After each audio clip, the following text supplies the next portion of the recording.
नमस्ते। तमसो मां ज्योतिर्गमय, हम अंधकार से प्रकाश की ओर बढ़े।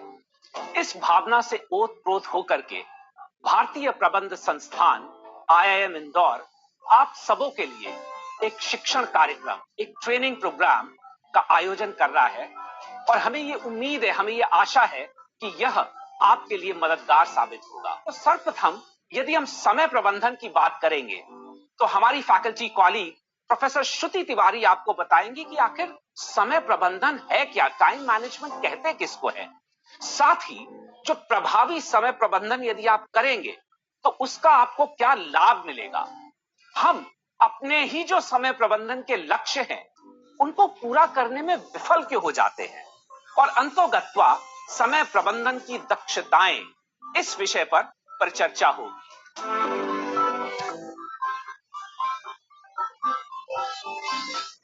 नमस्कार, मैं डॉक्टर श्रुति तिवारी भारतीय प्रबंध संस्थान इंदौर में एसोसिएट प्रोफेसर हूँ। मेरे लिए यह हर्ष का विषय है कि आज मुझे देश की आधारशिला स्कूल के शिक्षक अर्थात आपसे बात करने का अवसर प्रदान हुआ है। आज हम समय प्रबंधन के विषय पर चर्चा करेंगे। क्या आपको लगता है कि आपके पास बहुत ज्यादा काम होता है, आपको अपने लिए समय नहीं मिलता है? कभी कभी आपको अवकाश में या देर रात तक काम करना पड़ता है। ज्यादातर आप अपने सभी काम अंतिम समय पर करते हैं और इस कारण से आपको तनाव होता है। आप योजनाएं तो बनाते हैं पर उन योजनाओं का पालन नहीं कर पाते। अगर इन सभी प्रश्नों में से किसी भी प्रश्न का उत्तर हाँ है तो यह चर्चा आपके लिए बहुत ही लाभदायक हो सकती है, क्योंकि ये सभी समस्याएं समय प्रबंधन की समस्याएं हैं और हमें ये जानना जरूरी है कि समय प्रबंधन क्या होता है। समय प्रबंधन के विषय में संस्कृत में कहा गया है, कालः समाविशम करः परिभव सम्मान कारकः कालः बालः करोति पुरुषम दातारम याचितारम च। अर्थात काल ही है जो हमें सम या विषम देता है। काल से ही आपको सम्मान या अपमान प्राप्त होता है और काल ही है जो पुरुष को दाता या भिखारी बनाता है। समय प्रबंधन एक तरीके से स्वयं का प्रबंधन। यह प्रबंधन है कि आप क्या बनना चाहते हैं, आप क्या हैं और आपके क्या लक्ष्य हैं जीवन में। यह प्रबंधन है मन का। मन अर्थात आपकी सभी ज्ञानेंद्रियों का प्रबंधन है। आप क्या देखना चाहते हैं, आप क्या सुनना चाहते हैं और आप क्या बोलना चाहते हैं, ये आपके विचारों का प्रबंधन है। और यह सब आप कैसे प्राप्त करें अर्थात अपने जीवन की योजनाओं का प्रबंधन है। आपके जीवन के जो लक्ष्य हैं उनके लिए कैसी योजनाएं बनाएं, समय प्रबंधन उनका प्रबंधन है। कई मनोवैज्ञानिकों ने अंतरराष्ट्रीय शोधों के द्वारा ये पाया है, न सिर्फ स्कूल की गुणवत्ता और उसकी सफलता बल्कि छात्रों की गुणवत्ता और उसकी सफलता शिक्षकों और प्रधान अध्यापकों के समय प्रबंधन पर निर्भर करती है। शिक्षकों और प्रधान अध्यापकों का समय प्रबंधन जितना अच्छा होगा, दोनों ही तरह से लघुकालिक और दीर्घकालिक जितना अच्छा होगा, स्कूल की गुणवत्ता और स्कूल का परफॉर्मेंस अर्थात सफलता या कार्य निष्पादन उतना ही बढ़िया होता है। उचित समय प्रबंधन होने पर आपका कार्य निष्पादन बढ़ता है, आपका कार्य के प्रति संतोष बढ़ता है, आपका कार्य के प्रति सम्मान बढ़ता है और आप ज्यादा कार्य करने के लिए अपने कार्य स्थल पे और अच्छा कार्य निष्पादन करने के लिए अभिप्रेरित होते हैं। इसके साथ ही आपके तनाव में कमी आती है, आपकी चिंता में कमी आती है। समय प्रबंधन एक अनिवार्य या हम यूं कह सकते हैं सर्वाधिक वांछनीय परंतु दुर्लभ दक्षता है। यह सर्वाधिक वांछनीय क्यों है? यह सर्वाधिक वांछनीय है क्योंकि समय अमूल्य है। दर्शन में कहा गया है कि समय असीमित अदृश्य है और इसीलिए शायद हम उसको अब बोध नहीं कर पाते हैं, इसीलिए शायद हम उसका महत्व समझ नहीं पाते। परंतु जब हम एक व्यक्ति की बात करते हैं तो समय हमें सीमित रूप में मिलता है। अगर आप समय को मापना चाहते हैं तो उसको मापने का एक बहुत ही सरल तरीका है, आप अपनी सांसों को देखिए। जैसे हमें गिन के सांसें मिली हैं सीमित रूप में, उसी तरह हमें समय भी सीमित रूप में मिला है। हर एक श्वास के साथ आपका एक क्षण जा रहा है और बीता हुआ समय, गई हुई सांस आप वापस नहीं ले सकते हैं, यह अपरिवर्तनीय है। अगर हम बच्चों को बचपन से समय प्रबंधन के विषय में पढ़ाते हैं, तो यह एक दुर्लभ दक्षता क्यों है? ऐसा क्यों है कि बचपन से पढ़ने के बाद भी हम समय प्रबंधन नहीं सीख पाते हैं या समय प्रबंधन करने में असफल होते हैं? क्या ये हमारी योजनाओं की समस्या है कि हम योजना नहीं बना पाते, या हमारे व्यक्तित्व की समस्या है, कहीं न कहीं हमारे स्वभाव में कुछ समस्या है, या फिर ये समायोजन या अनुकूलन की समस्या है, या कोई और समस्या है? ये पाया गया है कि अधिकांश समय हम समय का उचित प्रबंधन या समय का सदुपयोग नहीं कर पाते हैं, क्योंकि हमारे अंदर इच्छा शक्ति की कमी होती है। और इच्छा शक्ति की कमी क्यों होती है? क्योंकि हमें ये पता ही नहीं होता है कि हमें क्या करना है, हम किस लिए बने हैं, हमारे जीवन का क्या अर्थ है। जब हमारे अंदर इच्छा शक्ति की कमी होती है और हमें पता नहीं होता है कि हमें क्या करना है, तो कहीं ना कहीं हमारे अंदर अभिप्रेरण की भी कमी हो जाती है। और जब हमारे अंदर इच्छा शक्ति की कमी होती है, आंतरिक अभिप्रेरण की कमी होती है, तो धीरे धीरे हम टाल मटोल के स्वभाव को अपना लेते हैं। मनुष्य के अंदर जब आंतरिक अभिप्रेरण की कमी होती है और इस इच्छा शक्ति की कमी होती है कि समय का सदुपयोग किया जाए, तो वह धीरे धीरे प्रोक्रेस्टिनेशन करना सीख जाता है, यानी एक कार्य को आने वाले कल पर टालना सीख जाता है। और ऐसा वो क्यों करता है? ऐसा वो इसलिए करता है क्योंकि कहीं ना कहीं उसको ये विश्वास हो जाता है कि वो जब चाहेगा तब उस कार्य को पूरा कर लेगा। और मनोवैज्ञानिक कहते हैं कि ये जो आत्मविश्वास है, ये और कुछ नहीं, ये आत्मनियंत्रण का भ्रम है। हमें ये भ्रम होता है कि स्थिति हमारे नियंत्रण में है, हम जब चाहेंगे तब वो कार्य करेंगे, या आपको कोई सूचना देनी और आपको ये जैसे ही पता चलता है कि लास्ट डेट या अंतिम तिथि आने वाले 10 दिन बाद है, आप ये सोचते हैं कि हम 10 दिन बाद ये काम या 8 दिन बाद ये काम करेंगे, यह सोच के कि जब हम चाहेंगे 8 दिन बाद तो हम ये काम कर लेंगे। परंतु अगर आप वास्तविकता देखिए, तो कई बार ऐसा होता है कि उस 8वें दिन या तो आपके पास एक और काम आ जाता है, या तो फिर ऐसे कारक जो आपके नियंत्रण में नहीं है, जैसे बारिश होना, बिजली चली जाना, ऐसा कोई भी अनियंत्रित कारण 8वें दिन आ सकता है। तो क्यों हम किसी कार्य को 8वें दिन पर टालें?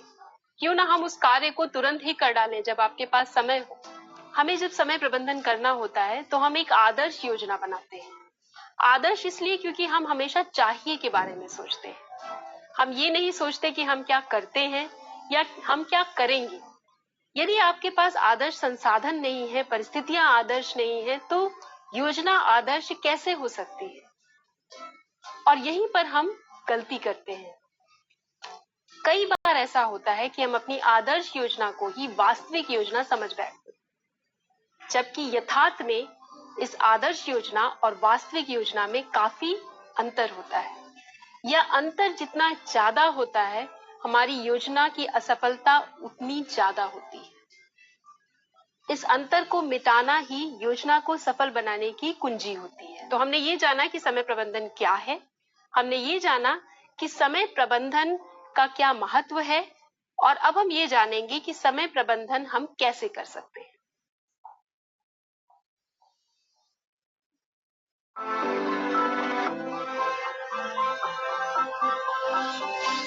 समय प्रबंधन के मॉड्यूल 1 के प्रथम भाग में आपने जाना कि समय प्रबंधन क्या होता है, समय प्रबंधन का क्या महत्व है, और समय प्रबंधन करने क्यों हो जाते हैं।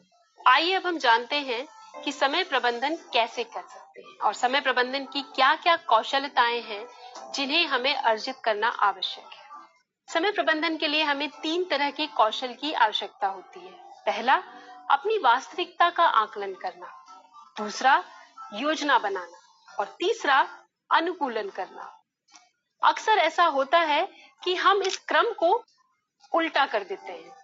हम ये सोचते हैं कि हम किस तरीके से विपरीत परिस्थितियों में काम किए थे, अर्थात अनुकूलन किए थे, और उसके आधार पर हम योजना बनाते हैं और फिर हम उसका आकलन करते हैं। सबसे पहला कार्य जो हमें करना चाहिए समय प्रबंधन के लिए, वह है अपनी वास्तविकता का आकलन। वास्तविकता का आकलन से संबंध है अपने यथार्थ, अर्थात अपने व्यक्तित्व, अपने लक्ष्यों और अपनी परिस्थितियों एवं संसाधनों का आकलन। जब आप वो आकलन कर लेंगे तो उसके आधार पर हमें एक वास्तविक यथार्थ योजना बनानी चाहिए और उस वास्तविक यथार्थ योजना के द्वारा अपने समय का उचित प्रबंधन करना चाहिए। आइए देखते हैं कि हम ये आकलन कैसे कर सकते हैं कि आपको 3 से 4 सप्ताह स्वयं का आकलन करना है। आप कहाँ समय बिताते हैं, क्या क्या कार्य करते हैं, इसका आकलन करना है। 3 से 4 सप्ताह आपको अपने समय की सारणी बनानी है, पर ये याद रखिएगा, यह सारणी योजना की सारणी नहीं है, या ये सारणी नहीं है कि आप क्या करेंगे, यह सारणी है कि आप क्या करते हैं। उसके लिए आपको दिन को 3 से 4 भागों में डिवाइड करने की जरूरत है, अर्थात बांटने की जरूरत है। और दिन को 3 भागों या 4 भागों में बांटकर प्रति भाग में आपने कितना समय किस कार्य को दिया वह अंकित करते जाइए। ध्यान रखिएगा, इस कार्य में आपको पूरी तरह से ईमानदारी बरतने की जरूरत है। कई सप्ताह का जब आपके पास रिपोर्टिंग इकट्ठा हो जाए, अर्थात आपकी समय सारणी भर जाए, तब एक दिन आप इन सब का औसत निकालिएगा और यह देखने की कोशिश करिएगा कि औसतन बीते सप्ताह में आपने क्या क्या काम किया। उन काम की लिस्ट बनाइए या उन काम की सूची बनाने की कोशिश करिए। आपको यह देखना है साप्ताहिक आकलन में कि आपने वह कौन सा कार्य है जो सबसे ज्यादा बार किया, या वह कौन सा कार्य है जिसमें सबसे ज्यादा समय दिया। कि जब आप ये जानने की कोशिश करें कि ऐसा कौन सा काम है जिसमें आपने सबसे ज्यादा समय दिया, आपको यह भी जानने की आवश्यकता है कि क्या वह काम मेरे लिए महत्वपूर्ण है, क्या मैं सही दिशा में अपने समय का प्रयोग कर रहा हूं। दूसरा, आपको यह जानने की जरूरत है कि जो समय आपने अंकित किए हैं उनमें से वह कौन सा समय है औसतन जब आप सबसे अच्छा और सबसे ज्यादा कार्य करते हैं। इसे हम अंग्रेजी में पीक परफॉर्मेंस आवर्स कहते हैं। अर्थात आप अपने दिनचर्या में अपने दिन का एक औसतन वह समय जानने की कोशिश करिए जब आप सबसे ज्यादा कार्य कर लेते हैं। तीसरी चीज जो आपको जानने की जरूरत है वह यह है कि क्या आपके अनुमान सही होते हैं। अर्थात अगर आपके पास कोई कार्य आया तो जो अनुमान आप लगाते हैं समय के हिसाब से, क्या वो अनुमान सही होते हैं। आपने सोचा कि ये काम 1 घंटे में खत्म होगा, तो क्या वह काम 1 घंटे में ही खत्म होता है, या उसमें आपको 2 घंटा लगता है या आधा घंटा लगता है। और उसके साथ आप ये भी देख सकते हैं कि क्या आपने टाल मटोल किया। अंतिम चीज जो आपको देखनी है अपने आकलन की रिपोर्ट में वह यह है कि क्या कोई ऐसा कार्य है जिसमें आप बहुत ज्यादा समय दे रहे हैं और वह कार्य आपके लिए उतना महत्वपूर्ण नहीं है।